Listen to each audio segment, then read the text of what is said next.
Ketemu lagi kesempatan baik ini ya, sekali lagi untuk ya ODM One Day Mindfulness.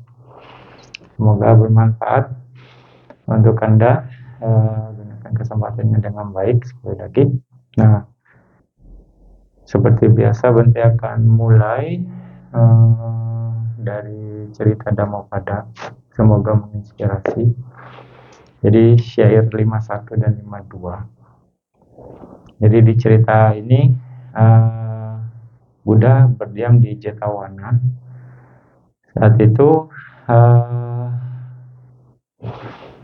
cerita ini berhubungan dengan muridnya Buddha, Catapani namanya, dan dua ratu dari Raja Pasenadi.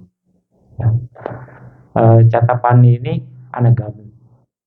Ya, dia sangat respect sekali sama Buddha dan Sangha. Ya, tapi orang nggak tahu dia itu seorang anagami. Lalu saat itu Catapani dengan penuh respect mendengarkan ceramah Dhamma yang Buddha ajarkan dengan penuh respect dan penuh perhatian dikatakan. Dan saat itu Raja Pasenadi datang. Raja Pasenadi datang dan Catapani dia nggak berdiri dan karena dia pikir kalau dia berdiri dia nggak respect sama Buddha yang sedang berceramah. Kalau dia nggak berdiri artinya dia nggak respect sama raja gitu. Tapi dia memilih tidak berdiri untuk menyambut raja.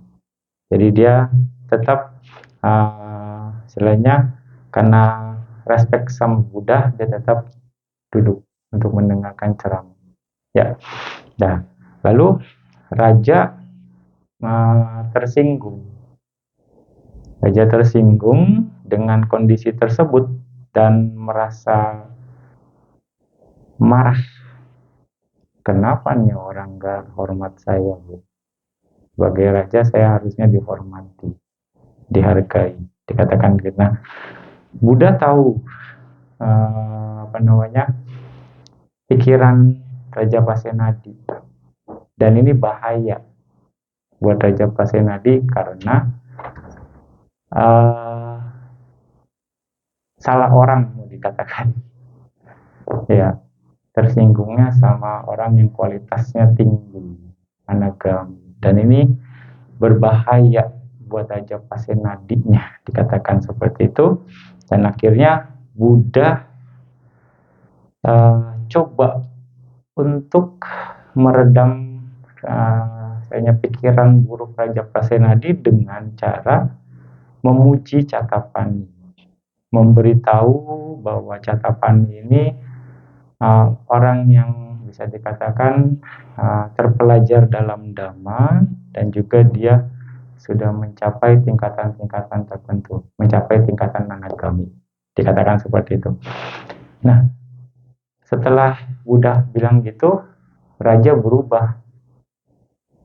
Dia berubah feelingnya, perasaannya, dan malah terkesan dan malah jadi suka, artinya jadi kagum lah dengan Catapani ini gitu, karena suka dan jadi kagum ya.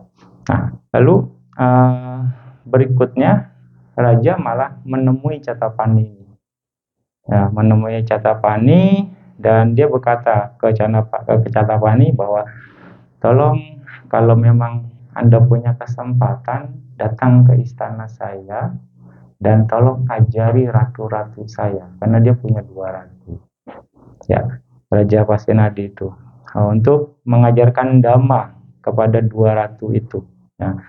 Lalu Catapani menolaknya. Catapani menolak dan dia menyarankan lebih baik undang biku saja gitu, undang biku dengan request ke Buddha ya. Lalu Raja Pasenadi mengikuti apa yang disarankan Catapani. Dia meminta kepada Buddha untuk mengirim biku untuk mengajarkan Dhamma kedua ratunya. Ya, lalu Buddha mengirimkan Bhante Ananda. Bhante Ananda datang secara rutin ke sana. Dan suatu hari Buddha menanyakan progresnya, gimana nih perkembangan istilahnya 200 yang Anda ajarkan. Ya, seperti itu. Dan Bhante Ananda mengatakan bahwa Ratu Malika, jadi 200 itu Ratu Malika dan Ratu Wasaba Katia namanya. Ya. Ratu Malika mendengarkan Dhamma dengan penuh perhatian dan penuh hormat, penuh respect, gitu. Sedangkan Ratu Wasaba Katia, dia nggak semangat, dikatakan seperti itu, dan dia malas-malasan, jadi nggak begitu gimana ya, nggak serius lah dikatakan, dan nggak memberikan perhatian yang baik pada saat mendengarkan Dhamma yang diajarkan seperti itu. Akhirnya Buddha mengatakan bahwa ya, walaupun Dhamma itu baik, tapi Dhamma hanya akan memberikan manfaat bagi mereka yang mempelajarinya dengan serius karena respect dan memberikan perhatian yang benar, ya, dan mempraktekannya dengan rajin, dengan tekun seperti yang sudah diajarkan. Nah, ya, seperti itu. Jadi lalu Buddha membabarkan dua syair ini. Walaupun seperti bunga yang indah, tapi kurang wangi, kurang ada baunya, maka bunga tersebut tidak akan mendapatkan manfaat, tidak akan memberikan manfaat bagi si pemakainya dari sisi keharumannya, karena bunganya nggak begitu wangi. Seperti itu.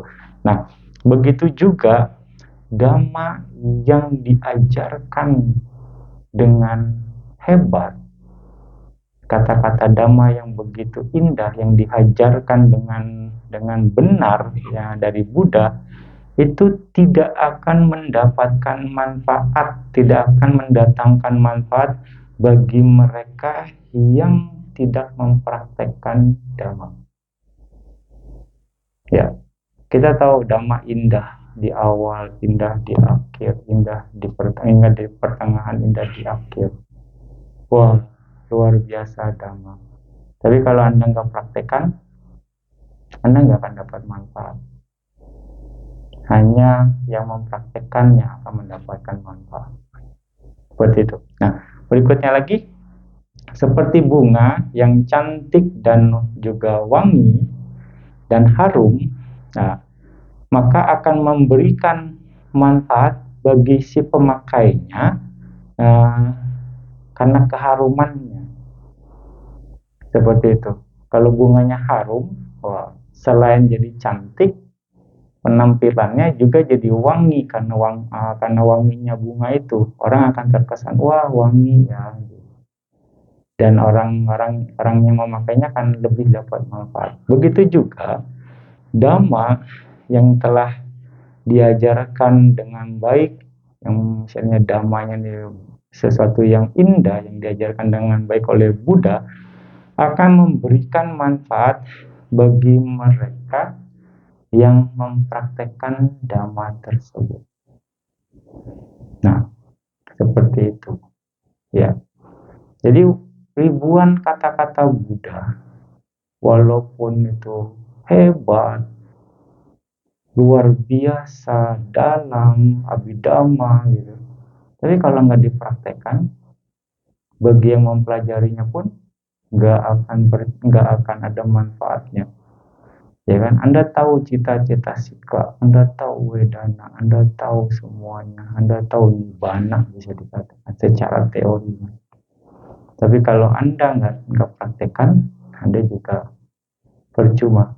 Anda tahu sila, ya kan? Anda tahu meditasi, Anda tahu kantik, Anda tahu meta, Anda tahu sada. Tapi kalau Anda nggak mempraktekannya, Anda percuma, nggak akan dapat manfaat. Cuma sebatas slogan saja.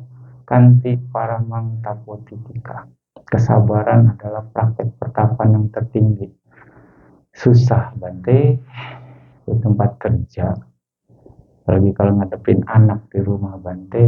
Kalau nggak dikebuk, gimana nggak nurut? Metanya mana? Gitu. Kita ngelawan, Bante. Ya itu. Ya. Nah, jadi cuma jadi sebatas slogan. Mau dibilang ya no action talk only, NATO. Nah itu. Makanya Buddha juga mengatakan lebih baik hidup satu hari ya, tapi praktek sila dan samadhi menjalankan ya, daripada hidup 100 tahun Anda nggak praktek sila dan samadhi. Nah, jadi saat ini Anda punya momen itu. Walaupun satu hari Anda praktek sila dan samadhi dengan baik, Anda coba praktekkan. Dan ini akan memberikan manfaat untuk Anda. Setidaknya momen satu hari ini akan Anda kenang. Bisa Anda kenang.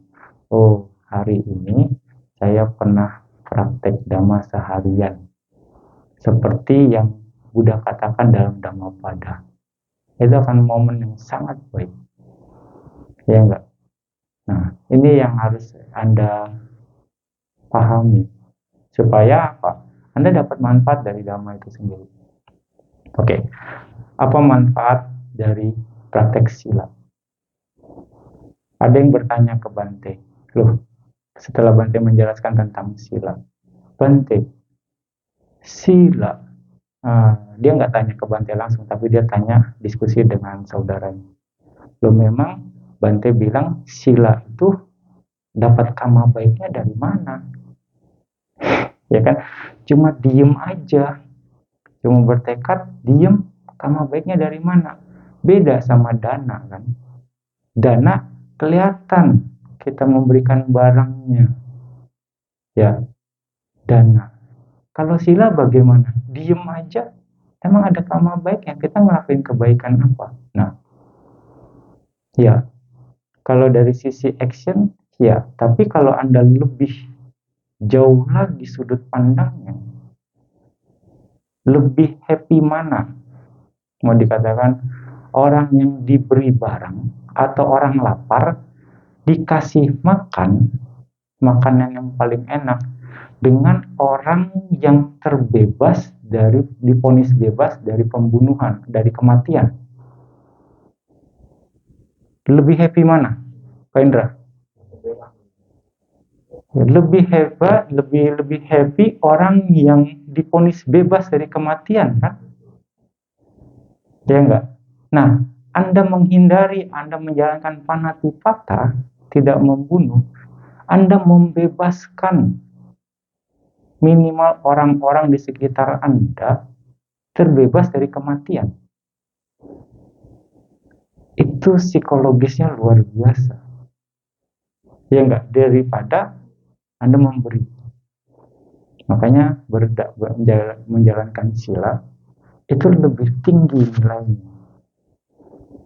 Kalau mau lebih jauh lagi, kalau misalnya semua makhluk di alam semesta ini ada hadir dekat-dekat Anda, semua makhluk di alam semesta ini akan juga mendapatkan manfaat terbebas dari kematian itu sendiri. Dan Anda memberikan manfaat yang begitu luar biasa, ya kan, dari pelaksanaan sila itu. Memberikan rasa bebas dari kematian. Itu luar biasa. Itulah manfaat dari praktek sila. Ya. Dan itu dasarnya adalah metta. Betul enggak? Nah, makanya penting sekali meta untuk dikembangkan. Salah satunya adalah dengan pelaksanaan sila. Jadi, ketika Anda yang sering mempraktekkan sila, ini harus jadi acuan. Meta Anda harusnya berkembang. Bukan jalanin sila jadi kaku orangnya.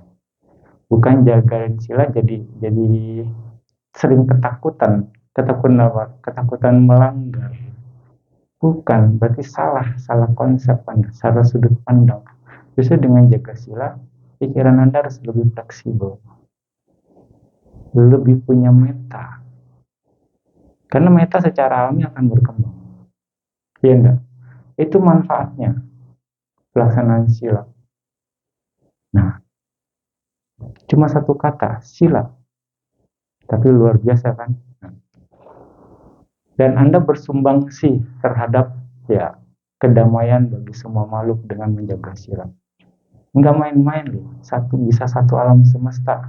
Misalnya kekuatannya Anda bisa siap. Walaupun Anda duduk diam saja. Tapi niat Anda untuk jaga sila. Ya enggak? Nah, Anda punya kesempatan. Makanya akan bermanfaat. Makanya kalau dari sisi karma baik, pelaksanaan sila akan menghasilkan karma baik yang banyak dalam pikiran Anda. Ya, miliaran momen setiap detik akan terbentuk karma baik. Kalau Anda jaga sila selama 1 hari, entah berapa triliun, pangkat triliun kebajikan dihasilkan. Karma baik. Makanya luar biasa sekali. Seseorang yang istilahnya pikirannya penuh dengan perbuatan baik atau penuh dengan kebajikan, itu pikirannya akan bahagia. Pikirannya akan bahagia, penuh kebahagiaan, penuh kegiuran. Nah, seseorang yang pikirannya penuh kegiuran itu akan lebih fleksibel, tidak kaku. Ya, seorang yang pikirannya fleksibel itu akan mudah tenang. Seseorang yang mudah tenang akan mudah diarahkan untuk berkonsentrasi. Ya, seseorang yang berkonsentrasi, Buddha katakan, akan bisa melihat Dhamma sebagaimana adanya. Itu korelasinya. Makanya Buddha katakan, samading bikawe, baweta, samahito bikawe, biku yata butang pajanti. Perkuat konsentrasi. Dengan konsentrasi, seorang biku akan mengerti, memahami sesuai dengan kenyataannya sebagaimana adanya dalam Samadhi Sutta. Sekali lagi, dasarnya adalah sila. Anda punya kesempatan untuk praktek sila, menghasilkan karma baik yang begitu besar dalam pikiran Anda, dan praktek samadhi, praktek konsentrasi. Ya, jadi cuma satu kata aja, konsentrasi sekarang, samadhi. Yang Anda ingat, sila samadhi itu akan dikatakan perkuat konsentrasi. Seorang yang mengerti, seorang yang berkonsentrasi akan bisa mengerti, memahami sesuai dengan kenyataannya sebagaimana adanya Dhamma itu sendiri. Ya, jadi tujuan bermeditasi adalah untuk melihat dan mengetahui kebenaran, untuk menembus dan merealisasi kebenaran dengan cara melatih pikiran, bukan untuk mengontrol pikiran Anda. Seorang yang sukses melatih pikirannya akan mampu mengetahui dan melihat kebenaran atau melihat Dhamma sebagaimana adanya. Mengetahui dan melihat Dhamma adalah jalan untuk merasakan kebahagiaan yang sesungguhnya, yaitu Nibbana atau tanpa kematian. Bagaimana cara untuk mencapai Nibbana? Salah satunya dengan memperkuat konsentrasi awal. Bagaimana bisa? Karena pikiran yang terkonsentrasi dengan baik akan menghasilkan cahaya yang sangat terang, kuat, dan bertenaga. Nah, dengan bantuan cahaya terang, kuat, dan bertenaga tersebut, maka seseorang dapat mengerti sesuai dengan kenyataannya sebagaimana adanya. Seperti itu. Dengan bantuan cahaya tersebut, kita akan bisa melihat Dhamma sebagaimana adanya. Lalu kebijaksanaan Anda akan menjadi matang. Dengan matangnya kebijaksanaan, Anda bisa melepaskan kemelekatan. Sedikit demi sedikit, dan otomatis juga kekotoran batin Anda juga akan terlepas. Sampai akhirnya Anda bisa melepaskan semua kemelekatan dan juga melepaskan semua kekotoran batin Anda. Pada akhirnya, ya Anda mencapai akhir dari penderitaan, mencapai tingkatan arahat. Nah, itu dari sistematisnya, arahnya ke sana. Nah, seperti itu. Nah, Buddha mengatakan tidak ada hal lain yang lebih berbahaya selain pikiran yang tidak terlatih. Buddha juga tidak melihat hal apapun yang lebih baik atau bermanfaat selain pikiran yang terlatih. Ya, jadi samadhi atau konsentrasi ini adalah dhamma yang sangat bermanfaat yang harus Anda perkuat. Memperkuat konsentrasi. Nah, apa itu konsentrasi? Konsentrasi adalah keterpusatan pikiran pada satu objek. Keterpusatan pikiran pada satu objek. Kalau Anda objeknya nafas, berarti Anda harus memusatkan pikiran Anda pada satu objek, yaitu napas masuk dan napas keluar. Hanya memperhatikan napas saja. Dengan begitu Anda sudah punya konsentrasi. Itu dibilang konsentrasi. Nah, bagaimana memperkuat konsentrasi? Memperkuat konsentrasi artinya memusatkan atau menempatkan atau mempertahankan kesadaran Anda atau pikiran Anda pada objek meditasi saja terus-menerus dalam jangka waktu yang lama. Itu cara memperkuat konsentrasi. Continuously for the longer time. Ya, jadi kalau Anda bisa mengetahui napas dengan baik selama 5 menit, artinya konsentrasi Anda kuat selama 5 menit. Anda bisa mengetahui napas selama 10 menit, konsentrasi Anda kuat selama 10 menit. Ya, Anda bisa mengetahui napas 15 menit, konsentrasi Anda kuat selama 15 menit. Itu yang harus Anda lakukan ketika Anda sudah mengetahui objek meditasi Anda dengan baik. Pertahankan, jaga pola tersebut dengan baik. Terus lagi, dan pertahankan itu selama mungkin. Kalau Anda bisa menjaga konsentrasi Anda pada objek nafas selama 1 jam, artinya konsentrasi Anda kuat selama 1 jam. Ya, seperti itu. Jadi biarkan usaha berkembang dengan stabil. Ketika Anda sudah mengetahui napas masuk dan napas kuat, berarti semua usaha sudah cukup. Ya, Anda hanya menjaga polanya itu selama mungkin. Masuk, keluar, masuk, keluar, masuk, keluar. Tidak perlu ditambah lagi yang lain. Jaga pola itu selama mungkin dengan usaha Anda adalah untuk menjaga kondisi tersebut selama mungkin. Nah, karena terus menyadari, mengingat, mengetahui nafas, maka pikiran Anda akan terpusat pada napas masuk dan napas keluar. Oleh karenanya, konsentrasi akan terbentuk, berkembang, dan menjadi kuat. Memperkuat konsentrasi berarti memperkuat batin yang terpusat, yang fokus pada satu objek, terus-menerus tanpa terputus dalam jangka waktu yang lama. Lalu masuk ke anapanasati. Dari anapanasati terdiri dari 3 kata, ana, apana, dan sati. Ana napas masuk, apana napas keluar.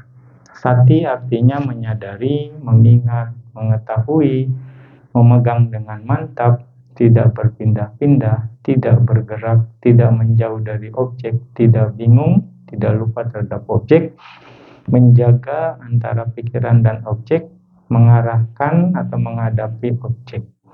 Jadi kalau diterjemahkan, anapanasati artinya menyadari napas masuk, napas keluar.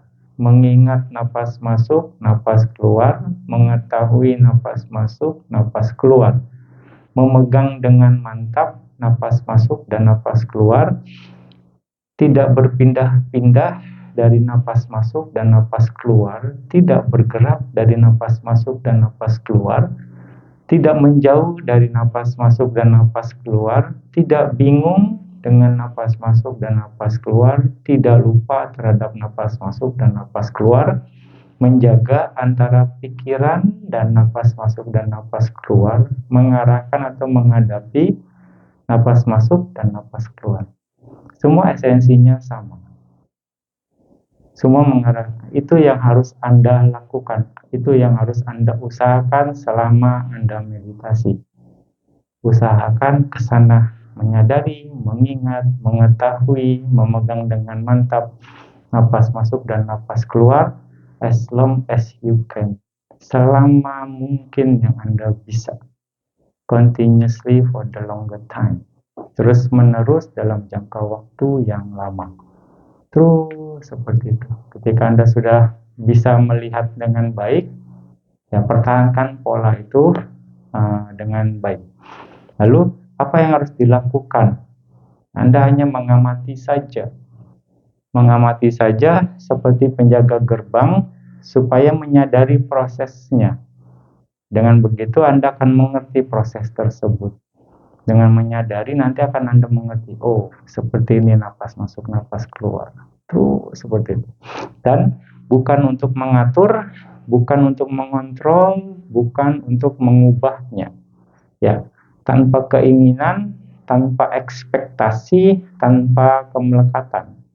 Karena keinginan dan ekspektasi ini akan menyebabkan kita mengerahkan usaha yang berlebihan pada saat latihan. Ya, dan kita akan menghadapi banyak kesulitan karena usaha berlebihan tersebut. Jadi Anda harus sabar. Harus sabar menjaga pola tersebut dengan baik. Ketika Anda sudah mengetahui napas masuk dan napas keluar dengan baik, pertahankan pola tersebut dengan sabar. Lagi. Ulangi lagi. Seperti itu. Ya. Dan biarkan usaha berkembang dengan stabil. Bernapas secara alami, natural, dengan pikiran yang tenang. Arahkan, tempatkan kesadaran atau pikiran ke objek meditasi Anda, yaitu napas masuk dan napas keluar atau yang lain, dan pertahankan kesadarannya di sana, di objek meditasi tersebut, dan biarkan usaha berkembang dengan stabil. Ya, bagi pemula di awal meditasi ketika bernapas, Anda bisa mencatat napas masuk, Anda bisa catat masuk. Napas keluar, Anda bisa mencatat keluar. Ya, masuk, keluar, masuk, keluar. Atau kalau Anda sudah terbiasa dengan napas, Anda hanya mengamati saja tanpa mencatatnya. Gitu. Nah, menyadarinya dengan penuh perhatian. Menyadarinya dengan penuh perhatian. Untuk posisi meditasi, ya sekarang posisi sudah duduk, ya posisi duduk adalah posisi terbaik dalam meditasi. Anda bisa duduk senyaman Anda, ya badannya tegak, rileks dan tidak tegang, leher dan juga kepalanya tegap, tangan bisa di atas pangkuan, kiri atau kanan, ya di atas, ya atau juga menyentuh lutut bisa, dan pejamkan mata Anda. Lalu arahkan kesadaran atau pikiran Anda ke daerah sekitar lubang hidung atau di atas bibir. Itu adalah area pengamatan napas Anda. Atau dimanapun Anda merasakan napas dengan jelas. Pertahankan kesadaran Anda di sana. Ya, dimanapun Anda merasakan napas dengan jelas, Anda bisa pertahankan kesadaran Anda di sana untuk mengamati napas tersebut. Ya, Anda akan melihat napas menyentuh area pengamatan napas, ada dibilang titik sentuh, touching point. Ya, sekarang fokus pada napasnya, bukan sentuhannya. Objeknya adalah napas, bukan titik sentuhnya. Ya, sekali lagi. Beda orang mungkin beda titik sentuh yang jelasnya. Setiap orang nggak akan sama. Dan pada saat napas masuk, Anda tahu sedang bernapas masuk.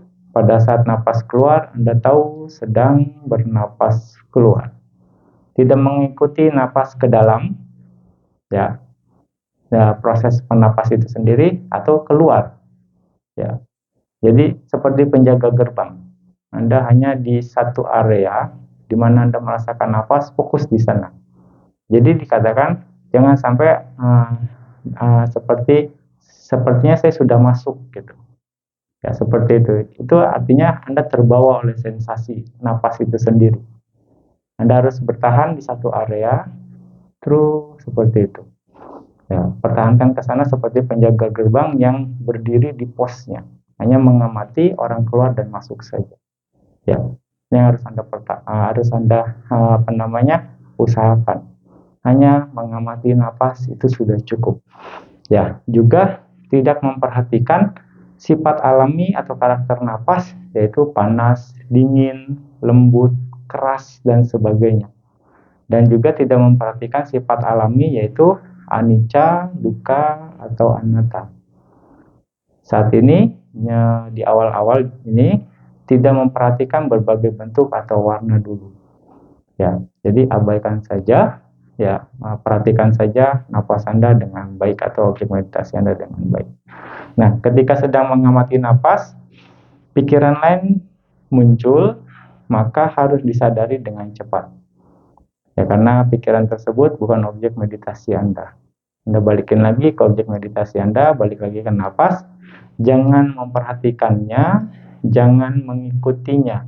Kembali ke napas dengan lembut dan tetap tenang tanpa tertarik pada pikiran-pikiran tersebut. Kapanpun ketika pikiran mengembara, bawa kembali dengan tenang ke napas. Jangan kecewa atau gelisah pada saat pikiran mengembara. Ya. Jika pikiran muncul terlalu kuat dan sering, gunakan metode hitung 1-8 berulang kali. Hitung minimal 5, maksimal 10. Ya, kalau hitungannya berantakan, Anda ulangi lagi, menghitungnya dari awal. Ya. Menghitung sampai pikiran terkendali dengan tenang pada napas, lalu berhenti menghitung, hanya memperhatikan napas saja. Nah, seperti itu. Jadi kalau udah tenang, ya Anda stop hitungnya dan hanya memperhatikan napas saja. Nah, ketika sedang duduk bermeditasi, kaki mulai terasa tidak nyaman, kebas, kesemutan atau sakit.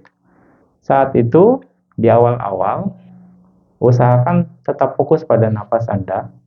Nah, kalau misalnya rasa sakitnya itu dominan dan mengganggu konsentrasi Anda bisa ganti posisinya secara pelan-pelan. Ya, pelan-pelan, tapi tetap penuh perhatian dan berusaha fokus pada napas Anda. Perhatiannya tetap di napas, fokus Anda tetap di napas sambil rubah posisi kaki Anda dan pelan-pelan. Usahakan jangan sampai berbunyi supaya nggak mengganggu meditator yang lain.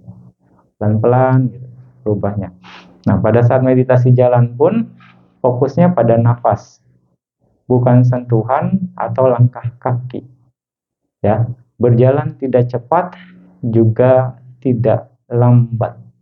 Nah, berusaha untuk tetap fokus di nafas pada posisi duduk, berjalan, berdiri, ataupun berbaring. Hanya fokus memperhatikan nafas saja, kapanpun, dimanapun. Present momennya atau saat ini atau saat kekinian hanya menyadari nafas saja.